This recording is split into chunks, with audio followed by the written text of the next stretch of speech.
Thank you, colleagues, and welcome to today's session, which is being presented by our colleagues from the Durban University of Technology. And before I hand over to them, let me introduce the key presenter, who is Ku Kudaija Parker. We commonly know her as Ku. Ku is the Siyaphumelela institutional researcher and has been working on the project at DUT since 2017. And prior to this, she lectured in economics, where her research focus is in the economics of education. She has been able to merge her interest in economics, education, and student success through her doctoral work. Her involvement in various student support initiatives prior to Siyaphumelela, including the Residence Education Project, the First Year Student Experience Project, and the Curriculum Renewal Project at DUT. As the institutional researcher for the Siyaphumelela project, Ku is part of the team that facilitates numerous student success task team workshops, administers the various Siyaphumelela surveys, and also organizes DUT IR conference and data. Their presentation today is on using the BUSSE data. BUSSE stands for Beginning University Surveys of Student Engagement. Over to you, Ku. Thank you so much, Ibrahim. For those colleagues, good afternoon. We had a little bit of a hiccup in terms of one of our presenters having a problem with the electricity. Let me just see now, where is my share? There we go. Yeah, so good afternoon, colleagues, and thank you for joining us. This is the third, there we go. So this is the third webinar in this week-long lunchtime webinars on how we can best support our first-year students, and in particular in terms of using data to support our first-year students. So DUT, our presentation today, we are going to be looking at, as Ibrahim said, the BUSSE data, which is the Beginning University Survey of Student Engagement, to inform our first-year student support initiatives. Let me know, are you seeing my entire screen without the little windows on the right there? Because I'm not quite sure what's being blocked. Yes, we are. Yes, okay. We can. Okay, so I just want to quickly introduce the co-presenters from DUT today, and if they are on the call, just please show your video when I call out your name. So Mr. Akshay Singh is our data Jedi, and he was meant to be doing the presentation on Power BI of our BUSSE data, but as you might have heard if you joined a little bit earlier, he's just had a power outage and he's having some problems there, but let's hope that maybe he can join us. Then we have Ms. Shabnam Rambaros from our Center for Excellence in Learning and Teaching, Dr. Noktula Mavela, also from KELT, Dr. Rashina Jeevan, also from KELT, and then Mr. John Olu, sorry, he just joined us yesterday, Mr. John Olusanya, because we're expecting that Roche might also have some problems. So those colleagues then are from KELT, they sit in various different portfolios. And then we also have on the call in Team DUT in the Vetna Singh, and she's with the Siyaphumelela project as the coordinator. So that's just a quick rundown. Can I maybe ask, and I'm not sure whether I'm going to be able to see this, by a show of yes or no, by a show of no's, who in the room has not heard of BUSSE? And we'll just give me an idea of how quickly I need to go through with this. This is just meant to be an introduction about the BUSSE survey. So how many people sitting in the room do not know what BUSSE is all about? Okay, wonderful. I'm not seeing any no's, so I'm guessing that everyone here is familiar with BUSSE, so that helps a lot. It means that I can go through it fairly quickly. So yes, so the BUSSE survey is the survey that we all know is focused on our first time entering students. At DUT, we target in particular our students involved in 3- and 4-year programs. So we exclude the foundation students, we exclude higher certificates. And then we do know now that the BUSSE, of course, collects some really useful data on biographical characteristics, students' high school academic and co-curricular experiences, their high school background, and then critically the expectations regarding their participation in various types of activities, which our engagement surveys, which education literature has shown to be very useful and effective in terms of positively impacting on student performance. So it asks students about the expectations as to what extent they will engage in these activities, and then also some questions regarding the support that they think they might need. And the whole reason, of course, behind the BUSSE, as we know, is going to help institutions to possibly identify our students who are most at risk, with the hope then of actually intervening, in time. So it's a long survey. I think the 2021 survey was about 43, separate questions, and each question, or most of the questions themselves, had options of, as much as 12 or 13 options. So it's a fairly long survey. But then that first aspect of the survey, in terms of who are our students, getting that kind of picture, the biographical details, the BUSSE goes beyond some of the normal data that we do actually collect, things like disability, things like, perhaps the students in terms of their institution of choice is something new that the BUSSE collects that, we don't normally collect. But the other general data like gender and race and so on, we do normally collect that, institutions collect that. But the BUSSE goes one step beyond that, and it then in this way provides some really useful data.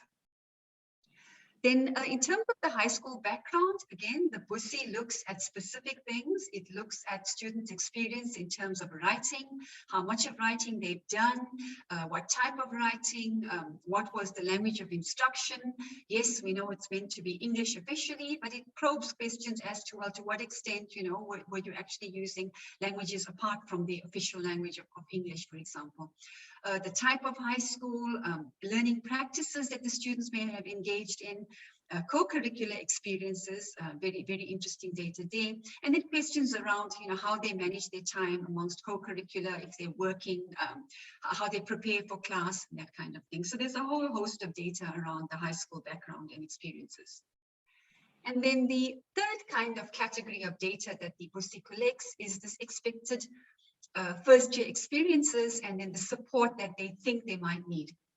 And so, in the 2021 survey had a few extra questions. It looked at, asked students about the support services that they think that they will access. Given COVID and the shift to online teaching and learning, there was a new question this time that focused specifically on students' background and preparedness in terms of IT and this multimodal type of learning. But beyond then that, it looks at things like how much of time do they expect to spend on assigned reading, what's their expectations regarding the amount of writing they would do, interaction with staff, challenges that they think they might face, both academic and non-academic, the degree to which they think they are academically prepared, to study, and then some of their support needs and priorities. So the goal today in terms of what DUT is going to look at is we're going to focus on what 3 years of BUSSE data is telling us. So we are going back and looking at data from our 2017 BUSSE, the 2019 BUSSE, and the 2021 BUSSE. We've tried to identify items or questions according to 5 themes. So one theme is understanding who are our students and what changes may have taken place in terms of, the nature of our students, that sort of the biography of our students. Then likewise, their high school experiences. We then thought it might be useful, especially, over the last 18 months or so with again, the shift to online learning, questions or data around psychosocial needs, psychosocial preparedness and resilience, then academic preparation and that students think they might need. And then we thought that the 5th kind of theme we would look at would be the BUSSE scales. And the BUSSE scales then, when we go into the breakout rooms, we can discuss this in more detail. But then again, I think most of you know that these were those composite values, or that composite data where we looked at things like student-staff interaction, academic preparedness, but these were numbers that were then based on a group of data, a group of different questions. And the idea then is to look at some differences across gender and across first generation. Above and beyond that, we will be looking at some observations in terms of our 2021 BUSSE data, and in particular, linking it to semester 1 academic performance. And I think I saw Ashton in the room, and so I'm very glad about that. Welcome, Ashton. And thank you, because Ashton was actually instrumental in providing the data in terms of that academic performance. And we looked at student success rates, and we looked at the average pass mark. But we only have the data for 2021. The plan is to collect data for the other years as well. I'm kind of rambling on a bit in the hope that Akshay has joined us. Can anyone tell me if Akshay has actually joined us? Akshay Singh? Is he in the room? Cool. The lights have just come back on, and I see that there is another Nivedna Singh that has joined. So I think it may be Akshay. Okay. So I will just call him quickly and then just confirm. Okay, no, that's fine. I think what we figured out is that when I shared that link in this morning's email, that link was personalized to me, and I wasn't aware of that. And that's why we've had multiple personas. So it's great if Akshay is in the room, because he can then take over. So the plan, colleagues, is that Akshay is the Power BI. Yes. Cool, sorry, before we go on to the breakaways, there's a question in the chat whether it will be possible to see the BUSSE survey. And that's from Fezile Mgluli. So would you want to share that with colleagues before we go on to our discussions? Lord, I think because the time is so, at a premium, Fezile, I think when you go into the breakaways, you will then actually see what the survey is all about. And perhaps in the breakaways, in the chat, the staff can then actually share the survey. My apologies, I did ask in the beginning if people were familiar with BUSSE. That's why I went through it really quickly. So in terms of the survey and sharing the survey, for me to go into it now, okay, let me just see. And again, I'm not familiar with yeah, I think for now, let's just maybe leave it, because I'm going to have to go and hunt for the, for the survey. But I'm very happy to share it with you in the chat later on, Fezile. And again, when you go into the breakaways, you will be looking at questions specifically taken from the survey according to those 5 themes. So you will in that sense actually see the survey. So the idea then in the, I hope that's okay. In the breakaway group data discussions, then what we would like colleagues to engage with is the data that we're presenting on the DUT side, and that does this data, or do these data resonate with your experience? So what, if you have participated in BUSSE and you are familiar with your data, is it looking familiar? Is it looking very different? What are your thoughts on that? And perhaps possibly also understanding, what the data is saying. And then I think also very important, what are then those implications for first-year student support initiatives? So that's going to be in the breakaways. And at this stage, I'm meant to actually be handing over to Akshay. So I'm going to just stop sharing in the hope that he can come on board. Cool, I see another Nivedna Singh here. So I've changed my name to Nirv Singh just to avoid confusion. So I think if you could just— Does he have co-host though? Can you please give the second Nivedna Singh co-host status, please? Okay.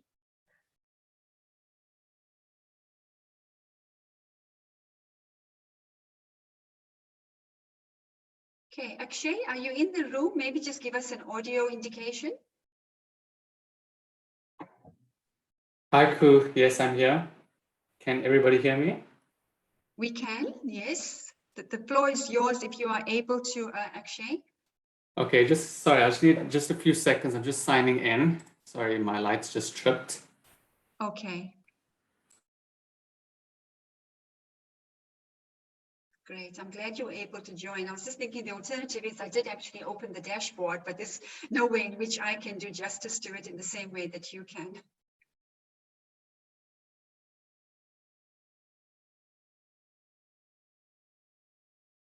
Yeah, so colleagues, while Akshay is doing that, maybe I'll just give you the brief bio behind so that when he comes online, he'll be able to go straight into it.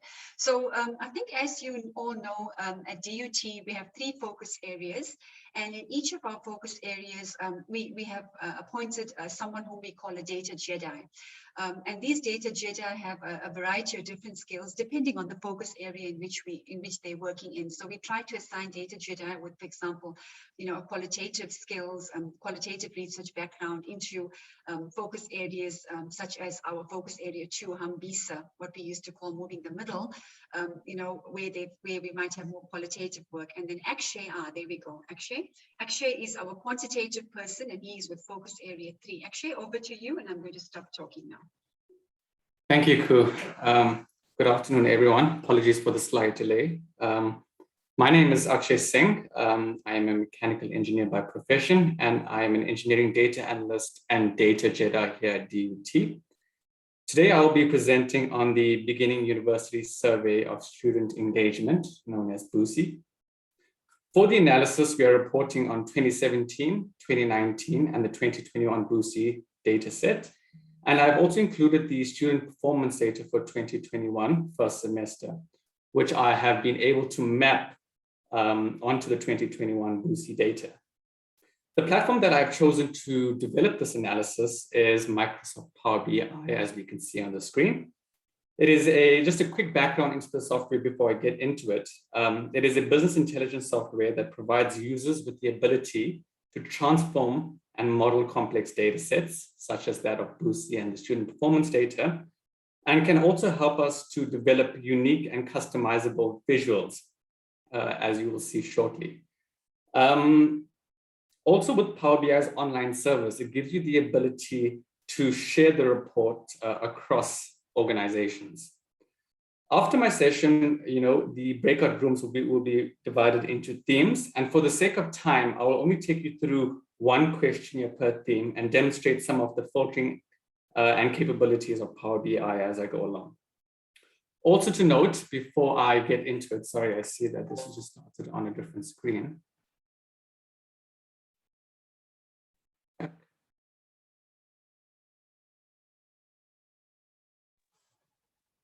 Sorry about that. It's just when the lights tripped, things just went a bit muddled. Can everybody still hear me? Sorry. Yes. All right, cool. Just to note as well that, and as I've mentioned previously, I have been able to map the 2021 student performance data to the 2021 BUSSE data. And unfortunately, we were not able to include this for the other 2 years. So looking at the data now, what we can see is I've broken this up into, or rather the first thing that we'll focus on is the biographical details. Just looking at the count of surveys per year, we can see that there has been a gradual decrease of students that have participated in the survey from 2017 at 1,616 down to around 886 in 2021. And this could possibly be due to COVID reasons and also students being able to, having struggles in performing the survey online, on their mobile devices or computers, etc.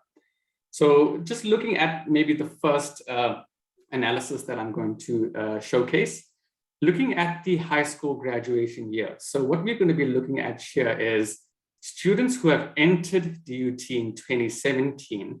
We want to understand the percentage of students that took no gap year, percentage of students that took 1 gap year and 2 gap years. So looking at 2017, we can see that majority of the students, sitting around 36% for 2017, took no gap year, followed by the second highest at 2017 taking 1 gap year. Again, we can see this general trend as we go through the rest of the years. Students entering DUT at 2019, we can see that 51% of the students took no gap year and 23% took 1 gap year, followed by the least, which is the 2 gap year period. In 2021, again, the same trend, we see that majority of the students at around 56% took no gap year and 25% took one gap year. All right, just moving on to page 2. Ku and Niv, if you can just facilitate the hands if there's any questions as well, please. All right, so as I said, just for the sake of time, I'll be focusing on just a few visuals. So just looking at the academic perseverance to stay focused on studies. So the question here was, during the coming academic year, how certain are you that you will do the following? So stay focused on studies. What you will notice before I just interpret the data is we can see that each bar represents each year, so 2017, 2019, and 2021. And these percentages can be read off the left axis. And this red line that we see is the student performance that I've mapped onto this visual, and that can be read on the right-hand scale here. So looking at how certain students were that they will stay focused on studies, we can see that the students who were not at all certain actually ended up performing the worst, sitting at around 85.68%. Whereas if we look towards the higher scales at 4, 5, and 6, we can kind of see that, you know, students that were certain and came into DUT with the correct mindset of being focused on their studies actually ended up performing the best. And in saying that, I mean, students also that were almost not at all certain also ended up performing quite well at 89%. And again, for all the years, we can see a gradual increase in terms of the students that were not at all certain to very certain, in that we can see this gradual increase in the trend over the years. Looking at the academic perseverance, so how certain students were that they will ask for help, we can see again that students that were not at all certain ended up performing the worst at 82.57%. And again, we see, you know, the increase towards very certain, and as well as the student percentage at 88.21%. Now, this is also, I mean, if we also look at it against reality versus what's expected, I mean, students that, you know, constantly ask for help and engaging with lecturers, you would expect them to actually do better. And we can see this in the trend as well. Looking at support needs. So support needs, this looks at the student's requirement to have support services, such as tutoring, demonstrations, etc. We can see that students who found it not important, strange enough, actually ended up doing the best at around 100%, whereas students who thought that it was actually very important performed actually the worst, sitting at around 89.2%. Now, again, you know, expected versus reality, you would expect that students who feel the need to, to gain additional assistance at university would do the best, but I guess this is not what we see in this case. Just as I go along, you will also notice on the top of this dashboard that I have filters. Now, with Power BI, you can slice and dice your data according to different filters, and I'll just demonstrate, changing the filter by gender, and we can see again how we can analyze this by both males and females. Let's maybe start off with the males first. Okay, so just as I go down to those same graphs that we were looking at. So looking at the academic perseverance, stay focused, we can see that, again, the general trend across males who were not at all certain ended up performing the worst, whereas students that were or the male population that was very certain actually ended up performing the best at around 88%. And again, for more information and clarity, I've presented this table as well, so we can see the percentages as it increases. Students that were not at all certain sitting at around 3.96% and very certain at around 38.12%.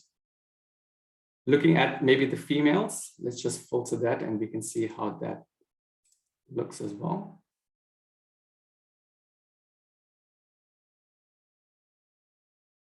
So here we can see, again, maybe a more clear trend where students or the female population that was not at all certain ended up performing the worst. And again, students that were very certain, we can see actually towards the higher part of the scale at 4, 5, and 6, we can see almost a consistent result there as well. All right, maybe looking at another visual, let's just go on to the next page.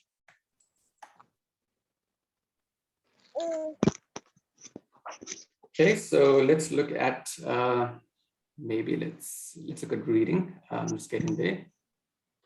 Sorry, so I see this is still filtered. I just want to remove this filter. Okay. Sorry. Experience. Language. Yes, okay, reading. So here on the reading, the question was, during the last year of high school, about how many hours did you spend, apologies, about how many hours have you spent in a typical 7-day week doing the following? So in this case, we're looking at reading, and what we can see, students that have read between 0 to 5 pages, we can see a gradual decrease over the years from 2017, sitting at 6.5% to around 3.5% down to in 2021. Students reading between 6 to 15 pages, we can see that this contributed the most in the years. And again, we can see a gradual decrease from 2017 to 2021. And we see the similar trend in students that read more than 15 pages. So again, for additional information, we can see the count of students as well as their percentages on this table as well. So the good thing about Power BI, and I'm sure you've also noticed, is that it's very interactive in that we can hover over specific categories, different years, and we can gain a much more deeper understanding as to how filtering works across different categories. And maybe let's just look at one of the BUSSE scales. So I'm just going to go to the BUSSE scale by gender. So looking at the quantitative reasoning by gender, so here is the question was the high school engagement with analysis and numerical information. So what's interesting, we can see that with the female population, we can see a gradual decrease from 2017 down to 2021. This scale is measured from 0 to 60. So obviously 60 being students that have engaged with numerical information, 0 meaning that students have not engaged with the information. So here we can see for females sitting at around 28.64 in 2017, down to around 28.33. So the scale is a bit exaggerated, but I guess this is just for analysis purpose. So you can see where the trend is changing. On the male side, we can see an increase from 2017 to 2021. And we can see males in 2017 were around 28.05%, increased to a highest of 30.23 in 2019, and again decreased down to 29.76%. So I think, yeah, my session was just around 15 minutes. Cool. Maybe I can just hand over to you now. Thank you. Yeah, thank you so much, Akshay, for that brief overview and actually making it through to us. We're going to go into the breakout rooms now, and I'm just looking at the time, Ephraim. So according to my watch, it's 13:33, so we're running a little bit later than we planned. Shall we perhaps set the breakout rooms for 15 minutes? After which we will then come back to the main session. So there are the 5 breakout rooms, and then we have the 5, or actually the 6 DUT staff who are then allocated as the facilitators and the co-hosts, and the other participants will then just be randomly assigned to them. So over to you to get the breakout room started. Thank you.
Yes. Thank you, colleagues. I think there was consensus that that time was simply just not enough in the breakout rooms, and some of us didn't even get to discussing that second question, which was some of the appropriate support, structures and how what do we need to do, the interventions to support. So, but a lot of the focus of today's presentation really was on the data, sharing the data, looking to see whether there were, similar experiences. So can I maybe just open the floor to breakout room 1 that looked at the some of the biographical data, and do you just want to give a quick 1 to 2 minute feedback in terms of your discussions? Dr. Naya, would you like to take over?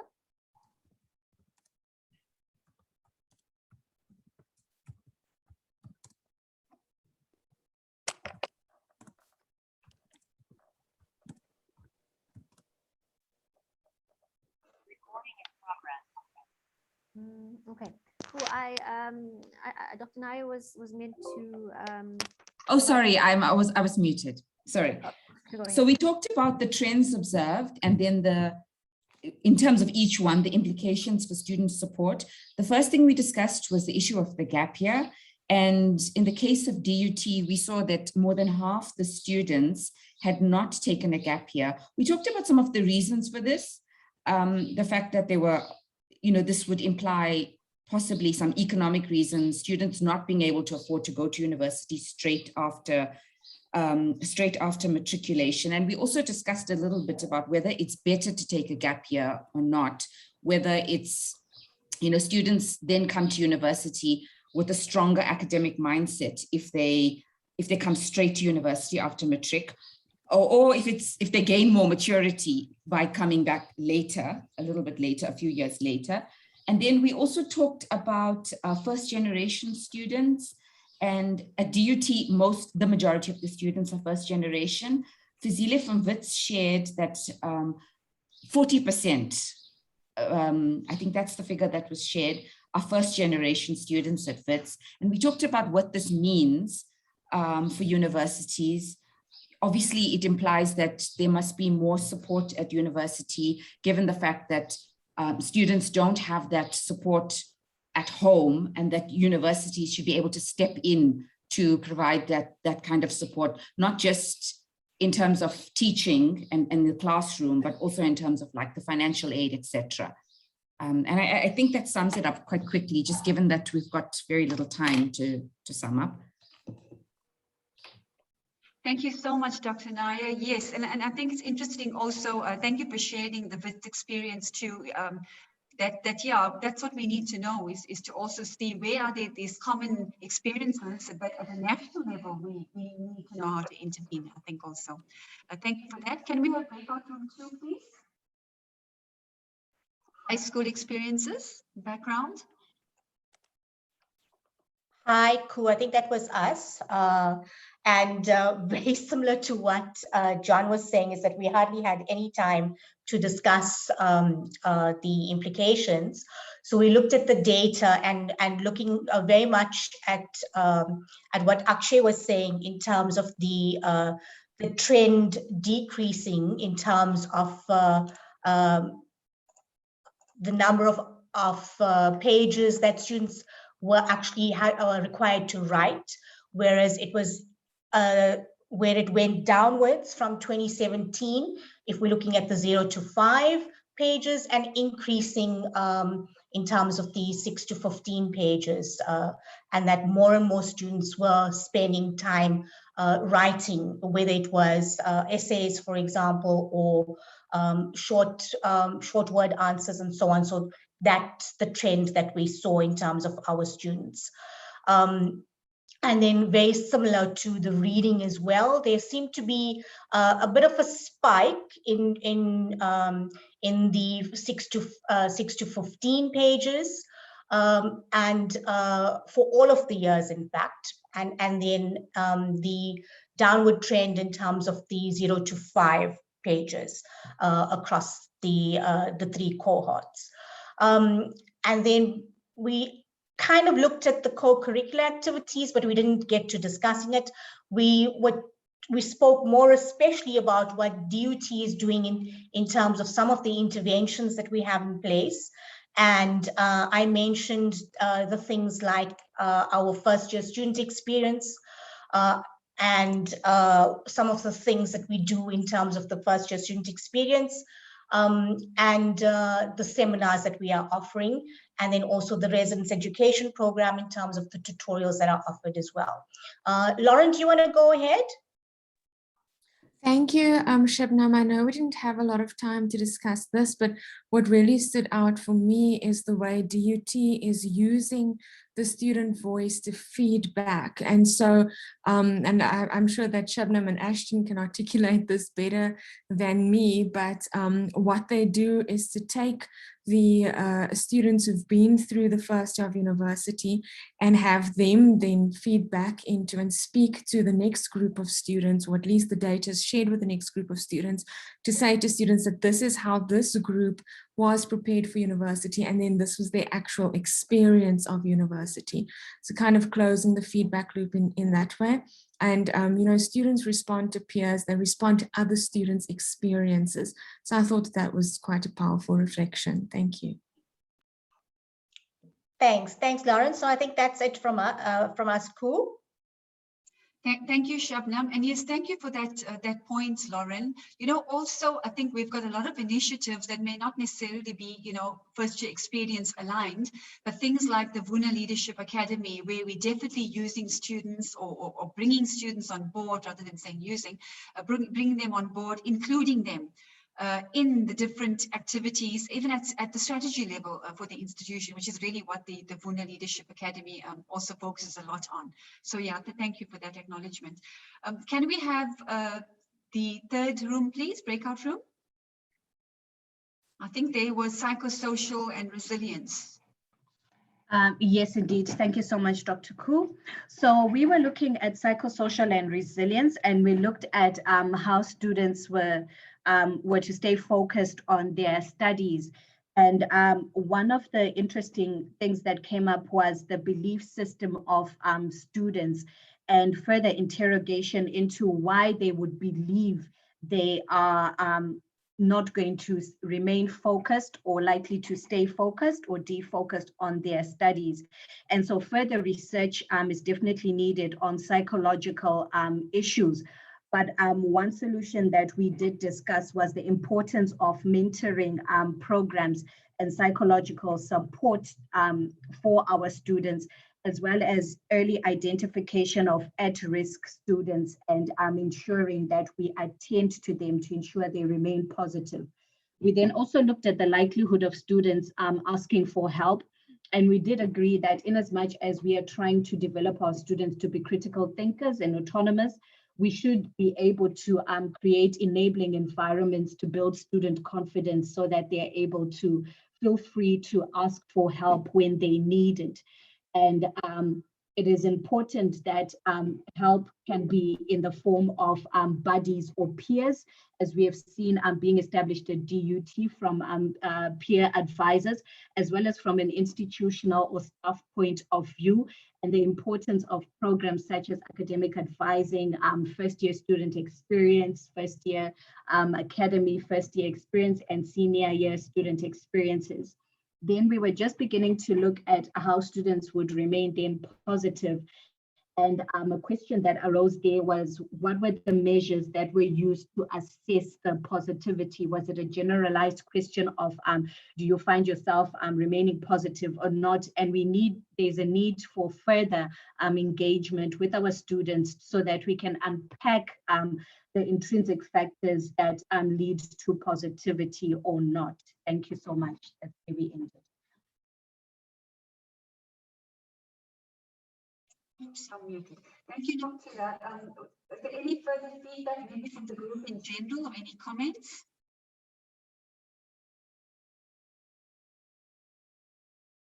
Okay, can we then go to breakout room 4? Oh, okay. Can you hear me? We can hear you. Thank you, okay, John. yeah. Just like we quickly log out, we started with the difficulties expected by students during the time of between the 2017 down to 2019, and now it went up back in the 2020. The question that was being asked was, where is the 2020 data? So we talk about that not being included because of what we thought was as a result of the starting of the COVID, when the COVID was very at as high risk at that time. And we look into the passive preparation, and then we look at how it was how students were well prepared at a point in time, but we couldn't go much into the details of that because we were trying to work with time, and then we quickly look into the self-directed learning of the students and how it decreases in 2017 to 2019, and it also went back up in 2020 before we came back in. Thank you. Thanks so much, John. So the last breakout room, we looked at the BUSSE scales, which were then those composite scores. And we in particular, we filtered on gender and first generation status. So there was some data and some good discussion on gender differences in terms of academic perseverance between males and females. Sue, do you want to maybe comment on that? Or Ibrahim?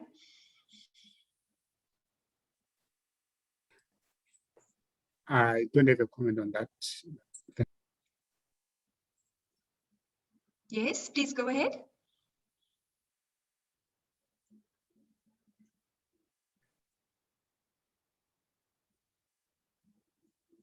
Hello, Ibrahim, you're muted. Hello, Ku. I said I don't have a comment on that. Oh, you don't have a comment on that. Okay, so yeah. in terms of the academic perseverance for males, between males and females, do you recall we noticed that females seem to be, more certain that they're actually going to be persevering and staying with it. And likewise, we found the same with the first generation students. And we thought that was to be expected. I know you said you had only just done your 2021 BUSSE, so you didn't have the trend like we did. But anything you want to add? I think Sue's left, but she did leave a comment on the chat. Oh, sorry. I'm not monitoring the chat as well. Sorry. Thank you for that, Ansela. Is there anyone else from our group? I know we only got to, I think, looking at 2 or 3 pieces of data likewise, but anyone else wants to add anything?